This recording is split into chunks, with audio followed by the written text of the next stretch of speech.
Depuis plusieurs jours, une information suscite une vive polémique et retient l'attention des opinions publiques africaines et internationales. L'arrestation d'un ressortissant français au Mali, accusé d'être un espion. L'affaire a été révélée par les autorités maliennes, qui affirment avoir déjoué une tentative de déstabilisation et peut-être même un projet de coup d'État. Cette annonce, spectaculaire et lourde de conséquences, intervient dans un contexte déjà extrêmement tendu entre Bamako et Paris et ravive le débat autour des ingérences étrangères en Afrique. L'arrestation de cet homme, présenté comme un espion présumé, soulève immédiatement une série de questions. Qui est-il vraiment? Quelle mission menait-il au Mali? S'agit-il d'un véritable agent infiltré ou bien d'un coup de communication du gouvernement malien dans sa guerre médiatique contre l'ancienne puissance coloniale? Ces interrogations alimentent de nombreuses discussions, tant au sein de la population malienne que dans les chancelleries occidentales. Depuis la rupture officielle entre le Mali et la France, les relations bilatérales se sont dégradées à une vitesse fulgurante. L'expulsion de l'ambassadeur français, la fin des opérations militaires françaises sur le territoire malien et la montée en puissance de la coopération avec la Russie ont déjà marqué un tournant majeur. Aujourd'hui, l'arrestation d'un citoyen français dans un dossier d'espionnage vient ajouter de l'huile sur le feu et pourrait entraîner une nouvelle escalade diplomatique. Les autorités de transition maliennes, menées par le colonel Assimi Goïta, présentent cette affaire comme la preuve que des forces étrangères continuent de chercher à influencer, voire à renverser, le pouvoir en place. Dans les médias publics et les communiqués officiels, le message est clair. Le Mali serait la cible de manœuvres visant à fragiliser son processus de souveraineté et d'indépendance. À travers ce récit, le gouvernement renforce son image d'État en résistance, déterminé à se libérer de toute tutelle extérieure. En revanche, du côté français, l'embarras est palpable. Si l'affaire venait à être confirmée par des preuves tangibles, cela constituerait un incident diplomatique d'une gravité exceptionnelle. Mais dans l'hypothèse où cette arrestation relèverait davantage d'une instrumentalisation politique que d'une véritable opération d'espionnage, Paris pourrait y voir une stratégie malienne destinée à décrédibiliser la France et à rallier l'opinion publique autour du régime de transition. Ce qui est certain, c'est que l'annonce a eu l'effet d'une bombe dans l'opinion publique malienne. Sur les réseaux sociaux et dans la rue, de nombreux citoyens ont réagi avec indignation, certains dénonçant une confirmation de la mainmise étrangère dans les affaires internes, tandis que d'autres se demandent si cette arrestation ne relève pas d'une mise en scène destinée à nourrir la propagande anti-française. Dans les deux cas, l'affaire révèle à quel point le sujet de la souveraineté et de l'ingérence étrangère demeure central dans le débat politique malien. Ainsi, cette arrestation dépasse largement le simple cadre d'un fait divers judiciaire. Elle cristallise des enjeux géopolitiques majeurs, l'avenir des relations entre le Mali et la France, la place des puissances étrangères dans le Sahel et la quête de légitimité d'un pouvoir militaire en quête de reconnaissance nationale et internationale. La question qui se pose désormais est simple, mais essentielle. Le Mali a-t-il réellement mis la main sur un espion français chargé de préparer un coup d'État, ou cette affaire relève-t-elle avant tout d'une bataille de communication et d'influence dans un contexte géopolitique explosif? Tout commence par une annonce fracassante diffusée par la junte militaire au pouvoir à Bamako, relayée ensuite par les médias locaux et internationaux. Le gouvernement malien de transition déclare avoir déjoué une nouvelle tentative de coup d'État, une conspiration qui, selon lui, a été soigneusement coordonnée et soutenue par des puissances étrangères. Et au premier rang de ces puissances figure nommément la France.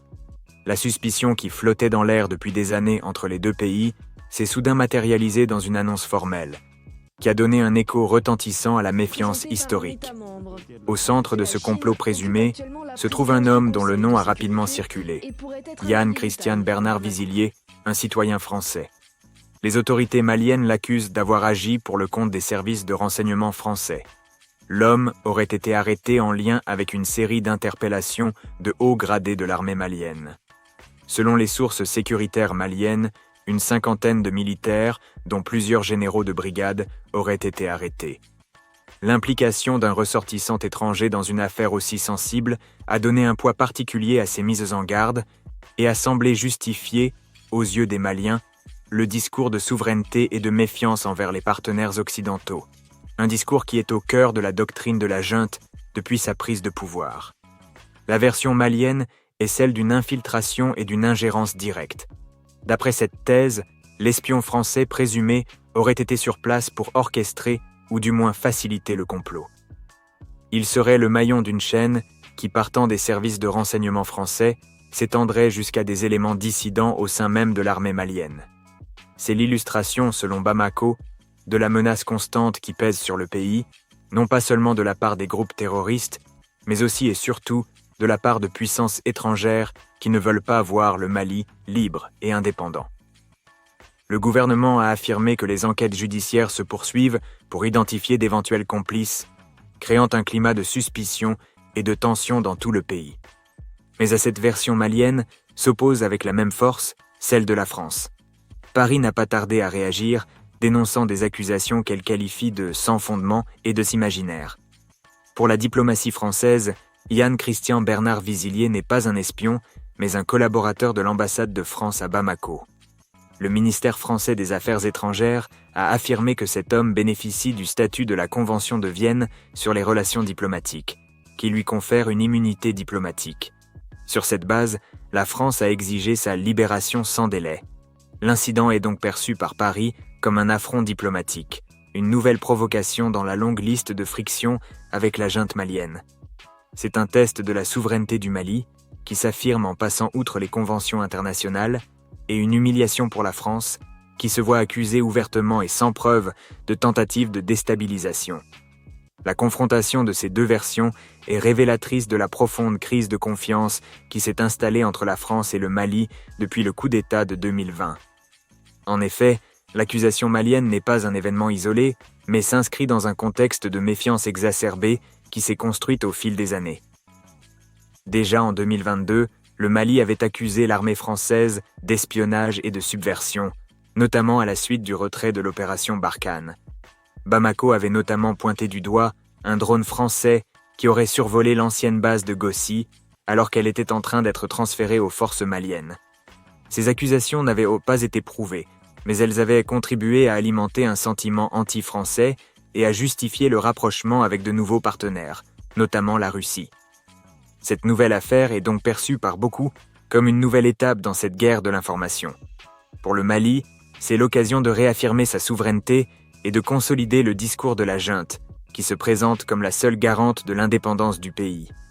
L'arrestation d'un présumé espion français renforce la légitimité du régime en place en le présentant comme la victime d'un complot étranger. Pour la France, c'est une occasion de montrer sa dignité et de dénoncer des accusations qu'elle juge fallacieuses, tout en essayant de préserver ses derniers intérêts dans un Sahel de plus en plus hostile. Au milieu de ces jeux d'influence et de ces batailles de communication, il y a la vérité. Et cette vérité reste difficile à établir. Les autorités maliennes n'ont pas fourni de preuves concrètes pour étayer leurs accusations, et la France s'en tient à une position de déni. Le reste du monde observe et spécule. L'affaire Visillier, qu'elle soit un coup monté ou un complot réel, restera dans l'histoire comme le symbole d'une relation brisée, où la méfiance a remplacé l'amitié, et où chaque camp est prêt à utiliser l'information pour défendre ses propres intérêts. Dans ce théâtre d'opérations géopolitiques, l'accusation malienne est la suite logique de la politique de souveraineté menée par le président de transition, Assimi Goïta. Il s'est détourné de la France pour se rapprocher de la Russie, une alliance qui lui a permis de renforcer son armée et de lutter contre les groupes terroristes. L'arrestation de l'espion présumé est donc un coup de maître pour la junte, qui justifie sa nouvelle orientation politique et renforce sa popularité auprès d'une population fatiguée de l'ingérence française. En accusant la France d'avoir voulu organiser un coup d'État, les autorités maliennes se posent en victimes de la géopolitique et justifient leur rapprochement avec Moscou. C'est une stratégie de communication redoutable qui transforme un simple incident en un acte de souveraineté. La France, de son côté, est dans une position délicate. Elle ne peut pas laisser passer cette accusation sans réagir, car cela donnerait du poids à la propagande anti-française qui circule sur le continent. En exigeant la libération immédiate de son citoyen, Paris tente de minimiser l'incident et de montrer que la France respecte les lois internationales. Mais le mal est déjà fait. L'image de la France au Mali est au plus bas, et l'incident ne fera que renforcer le sentiment que Paris est une puissance coloniale qui refuse de laisser l'Afrique libre. En fin de compte, l'affaire de l'espion français présumé est bien plus qu'une simple affaire d'espionnage. C'est un reflet des tensions géopolitiques qui traversent le continent africain, un continent qui cherche à s'affranchir de ses anciennes tutelles. L'affaire est une illustration de la guerre de l'information qui oppose la France et la Russie en Afrique, une guerre qui se joue sur les réseaux sociaux, dans les médias et dans les coulisses du pouvoir. Le Mali est au centre de cette guerre, et il est le théâtre d'un combat pour le contrôle des ressources, des alliances et de l'avenir du continent. La question n'est plus de savoir qui a raison, mais de comprendre pourquoi cette affaire est si importante pour les deux camps. Pour comprendre pleinement le drame qui se joue aujourd'hui, il faut remonter le fil de l'histoire et s'aventurer dans les méandres d'une relation qui, de l'amitié, a basculé dans une méfiance profonde et de la méfiance a glissé vers l'hostilité. Le Mali et la France ne sont pas deux étrangers. Ils sont liés par une histoire complexe, une histoire de tutelle et d'indépendance, de coopération et de conflit. Et l'affaire de l'espion présumé n'est pas un incident isolé. C'est le dernier épisode d'une saga de rupture qui a commencé il y a plusieurs années. On se souvient tous du début de la décennie précédente, lorsque le Mali était menacé de démembrement par des groupes armés, des terroristes qui progressaient vers le sud. C'est à ce moment-là que la France est intervenue, en janvier 2013, avec l'opération Serval, une intervention militaire rapide et efficace qui a stoppé l'avancée des djihadistes et repoussé l'invasion. À cette époque, le sentiment général au Mali était celui d'une gratitude immense. Des millions de Maliens voyaient dans les soldats français des libérateurs, et les rues de Bamako étaient remplies de drapeaux tricolores. C'était une période de coopération, où les deux pays semblaient unis par un même combat. Mais au fil des années, ce sentiment s'est érodé. L'opération Serval a laissé place à l'opération plus large de Barkhane, une présence militaire française prolongée qui, peu à peu, a commencé à être perçue différemment. Le sentiment initial de gratitude a laissé place à une frustration grandissante. Malgré la présence de milliers de soldats étrangers, l'insécurité persistait. Les attaques terroristes se poursuivaient, les civils étaient toujours les premières victimes, et les forces maliennes semblaient être incapables de prendre le relais. La population a commencé à se poser des questions. Pourquoi, malgré une telle puissance militaire, la guerre ne se termine-t-elle pas? Des doutes ont commencé à naître, alimentés par un discours anti-français qui voyait dans cette présence prolongée non pas une aide, mais une ingérence, une forme subtile de néocolonialisme qui se cachait derrière la lutte contre le terrorisme. Le ressentiment s'est accumulé, comme une poussière qui s'installe, jusqu'à ce que le coup d'État de 2020 ne vienne tout balayer. L'arrivée au pouvoir de la junte militaire dirigée par le colonel Assimi Goïta a marqué le point de non-retour. La nouvelle direction du Mali a fait de la souveraineté totale son maître mot. Les relations avec la France sont devenues de plus en plus tendues. Les exigences de la junte de contrôler ses propres affaires, de choisir ses propres partenaires et de refuser toute ingérence extérieure ont directement heurté la diplomatie française qui, tout en condamnant le coup d'État, tentait de maintenir son influence. Ce clash de vision a conduit au retrait progressif des forces françaises du territoire malien, une décision qui, loin d'apaiser les tensions, les a rendues encore plus aigres. C'est dans ce climat de méfiance que sont apparues les premières accusations d'espionnage et d'ingérence. L'épisode le plus marquant fut celui de la base de Gossi, en avril 2022. Après le départ des troupes françaises, les Maliens ont accusé la France d'avoir abandonné la base dans un état lamentable, et surtout d'avoir laissé derrière elle une caméra de surveillance pour espionner les mouvements de l'armée malienne. L'affaire a atteint un sommet lorsque les Maliens ont publié des photos de corps enterrés dans la base, accusant la France d'avoir orchestré une mise en scène pour les incriminer, en affirmant que les corps appartenaient à des civils que les soldats maliens auraient tués. La France a réagi avec force, en disant que ces accusations étaient infondées et en niant toute implication.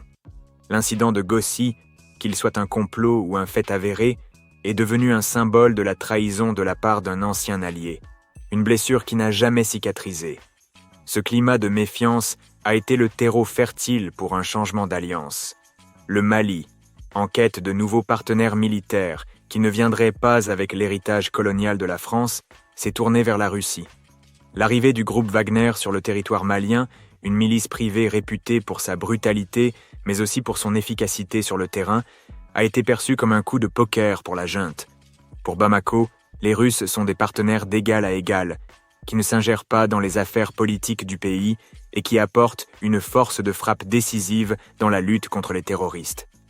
Ce rapprochement a été consolidé par la formation de l'Alliance des États du Sahel, AES, une union avec le Burkina Faso et le Niger, deux autres pays dirigés par des juntes militaires qui ont également pris leur distance avec la France. L'arrestation d'un présumé espion français, dans ce contexte, n'est pas un incident isolé. C'est l'aboutissement logique d'une longue histoire de méfiance, de malentendus et de ruptures. C'est le résultat d'un divorce douloureux, où la rancœur a remplacé la confiance. Pour les Maliens, cette arrestation est la confirmation de ce qu'ils ont toujours soupçonné, que la France n'a jamais vraiment quitté le pays. Pour la France, c'est l'illustration de la propagande anti-française qui règne au Mali. C'est le reflet d'une guerre des ombres, où chaque camp utilise les symboles et l'histoire pour justifier sa position. C'est l'histoire d'une relation qui a déraillé, et qui, aujourd'hui, risque de ne jamais pouvoir être réparée. Au-delà de l'affaire elle-même, l'arrestation de Jan Christian Bernard Visillier n'est pas un incident isolé. Elle est la manifestation d'une crise plus profonde, un point de bascule aux conséquences géopolitiques considérables. C'est comme une petite étincelle qui, dans un champ de poudre sèche, menace de provoquer une explosion bien plus vaste.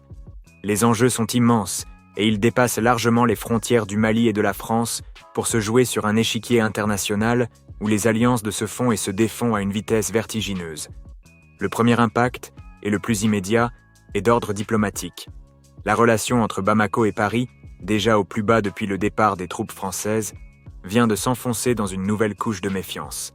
L'accusation d'espionnage, qui s'inscrit dans la lignée des accusations de manipulation et d'ingérence, a rendu la rupture presque totale. La France a réagi en exigeant la libération de son citoyen, mais la junte malienne, qui se pose en garant de la souveraineté nationale, semble peu encline à céder. Cette escalade verbale et symbolique pourrait mener à un affrontement diplomatique ouvert, avec de potentielles expulsions de diplomates ou la rupture des dernières relations bilatérales. Ce type de crise affecte non seulement les deux nations, mais aussi les partenaires régionaux et internationaux qui tentent de maintenir une certaine stabilité. Pour le Mali, cette affaire est une affirmation de son indépendance farouche, mais elle pourrait aussi l'isoler davantage de la communauté internationale et des institutions occidentales, rendant la recherche de solutions pacifiques plus complexe. En parallèle de cette crise diplomatique, l'affaire est un épisode clé d'une véritable guerre de l'information. Dans l'arène médiatique, chaque camp utilise l'incident pour faire valoir sa propre vérité.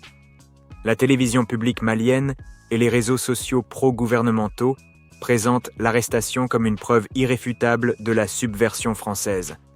Ils y voient la justification des sacrifices consentis pour se libérer de la tutelle occidentale et la preuve que la voie de l'indépendance, même si elle est difficile, est la bonne. L'information est utilisée comme une arme de propagande pour consolider le soutien populaire à la junte, en lui donnant le statut de protecteur de la nation. De son côté, la France et les médias occidentaux tentent de démonter l'accusation, la qualifiant d'absurde et de manœuvre politique. Ils dénoncent une campagne de désinformation orchestrée pour décrédibiliser Paris et légitimer le rapprochement avec la Russie. La vérité, dans ce jeu de miroir, devient insaisissable, et le récit que l'on choisit de croire est souvent le reflet de ses propres convictions politiques. Mais les enjeux vont bien au-delà de la communication. L'arrestation d'un présumé espion français est un événement qui se déroule sur un échiquier géopolitique bien plus vaste. Le Mali est devenu le point de rencontre et de friction entre de grandes puissances, dans une compétition féroce pour l'influence. La France, ancienne puissance coloniale, tente de maintenir sa présence et ses intérêts dans une région qu'elle considère historiquement comme son précaré. La Russie, quant à elle, saisit l'opportunité de l'éloignement des puissances occidentales pour s'implanter durablement sur le continent africain, offrant une alternative en matière de sécurité et de coopération militaire. L'incident de l'espion et le renforcement des liens entre le Mali et la Russie est la preuve que ce grand jeu d'alliance est bel et bien en cours. Le Mali n'est plus un simple État, il est devenu le théâtre d'une rivalité entre l'Est et l'Ouest, un point stratégique pour le contrôle des flux migratoires, des ressources naturelles et de la sécurité régionale. Les implications de cette affaire se font sentir dans toute la région. L'Alliance des États du Sahel, AES, qui regroupe le Mali, le Burkina Faso et le Niger, a été créé comme un bloc de souveraineté et de coopération militaire, en opposition à l'ancienne architecture de sécurité dominée par la France. Cet événement renforce la cohésion de ce nouvel axe et envoie un signal fort aux autres pays de la région qui hésitent encore à s'affranchir de leur partenariat traditionnel. Il montre que la nouvelle génération de dirigeants africains est prête à prendre des risques et à s'affirmer sur la scène internationale, même si cela doit provoquer la colère des anciennes puissances coloniales. Au final, les enjeux géopolitiques sont colossaux. L'affaire de l'espion n'est pas qu'une simple crise diplomatique, elle est le symbole d'un changement de paradigme en Afrique. C'est la fin d'une époque et le début d'une autre, où l'Afrique n'est plus le terrain de chasse exclusif de l'Occident. L'incident malien montre que le continent est un champ de bataille où les puissances mondiales se disputent l'influence, en utilisant des moyens qui vont de la diplomatie à l'espionnage.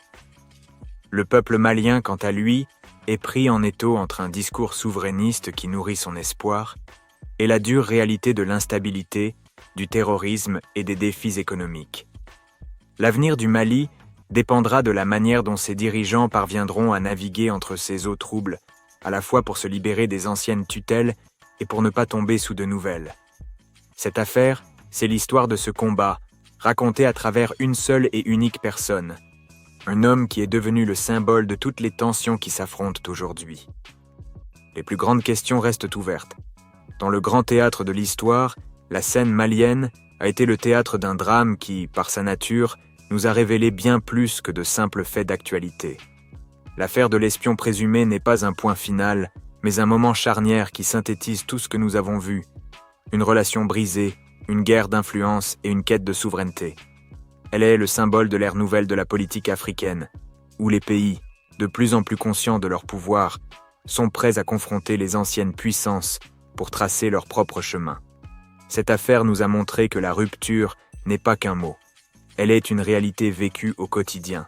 Un combat acharné contre des liens historiques et une méfiance qui, pour le peuple malien, est devenue une seconde nature. L'arrestation de Yann Christian Bernard Vizilier, qu'elle soit fondée ou non, a permis à la junte de Bamako de légitimer son virage stratégique vers de nouveaux partenaires, en particulier la Russie. Elle a donné de la chair à un discours souverainiste qui, autrefois, n'était qu'un espoir lointain. Pour le Mali, c'est l'affirmation que son destin lui appartient et que les puissances occidentales ne sont plus les gardiennes de sa sécurité et de son développement. Mais cette affirmation a un prix. Le chemin de la souveraineté est semé d'embûches et de risques. Le Mali, en se coupant de la France et de ses alliés traditionnels, pourrait se retrouver dans une situation d'isolement diplomatique et économique. Les partenaires de l'AES, bien que puissants, n'ont pas les mêmes capacités économiques que les pays occidentaux.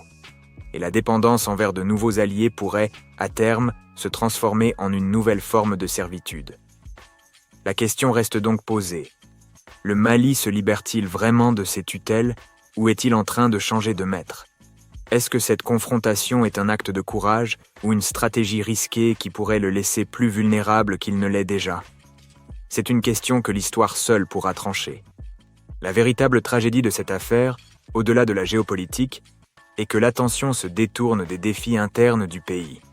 Le Mali est toujours confronté à une grave crise sécuritaire, avec des attaques terroristes qui continuent de faire des victimes. Il est toujours aux prises avec des défis économiques colossaux et un besoin urgent de développement. La question de l'espion français, bien qu'elle soit importante, ne devrait pas éclipser les vrais combats que les Maliens doivent mener au quotidien pour leur survie et leur prospérité. L'avenir du Mali ne se jouera pas dans les couloirs du palais présidentiel, mais dans les villages et les villes où les gens luttent pour se nourrir, se soigner et vivre en paix. Alors, vers quel avenir se dirige le Mali ? Il y a 2 chemins possibles, et le peuple est au carrefour. Le premier, c'est le chemin du nationalisme absolu, de la rupture totale, où le Mali se construit seul, quitte à affronter le monde. C'est une voie qui promet la dignité et la souveraineté, mais qui peut aussi mener à l'isolement et à la précarité. Le second, c'est le chemin de la pragmatisme, où le Mali choisit ses alliés en fonction de ses intérêts, en gardant des liens avec tous, sans tomber sous la coupe de quiconque. C'est une voie qui promet la stabilité et le développement, mais qui peut aussi être perçue comme un compromis avec les idéaux de souveraineté. La vérité, c'est qu'il n'y a pas de solution facile. Le Mali est le théâtre d'un combat qui se déroule sur 2 fronts, Un combat interne contre le terrorisme et la pauvreté, et un combat externe pour sa place dans le monde. L'affaire de l'espion et le tollé qu'elle a soulevé est le signe que ce combat est loin d'être terminé. C'est le prix de la liberté, et le peuple malien est prêt à le payer. Mais la question est de savoir si ce prix est trop élevé. Finalement, cette affaire nous pose à tous une question fondamentale, bien au-delà des enjeux politiques et géopolitiques. Elle nous invite à nous interroger sur la nature de la vérité. Dans un monde où l'information est une arme et où la propagande est un art, comment distinguer le vrai du faux? Comment ne pas tomber dans le piège des rumeurs et des manipulations? C'est le défi de notre époque. Et c'est un défi que nous devons relever ensemble. Pour vous qui regardez cette vidéo, la question est la suivante. Selon vous, cette affaire est-elle un prétexte politique, une simple manœuvre de la junte malienne pour justifier ses choix, ou est-ce un véritable complot, une énième tentative de déstabilisation d'un pays qui cherche à se libérer de son passé? Dites-nous ce que vous en pensez. Votre avis est précieux. Il est le dernier mot de cette analyse. Nous vous invitons à nous rejoindre dans cette quête de la sagesse. Si notre travail d'exploration des zones d'ombre de l'histoire et de la géopolitique vous a éclairé, si vous souhaitez continuer à comprendre les enjeux qui façonnent notre monde, alors nous vous invitons, en toute simplicité, à vous abonner à la chaîne. C'est grâce à votre soutien que nous pouvons continuer à déchiffrer ensemble les récits qui se cachent derrière les apparences. Laissez un j'aime si cette vidéo vous a plu et partagez vos pensées dans les commentaires. Votre engagement est le plus beau des remerciements.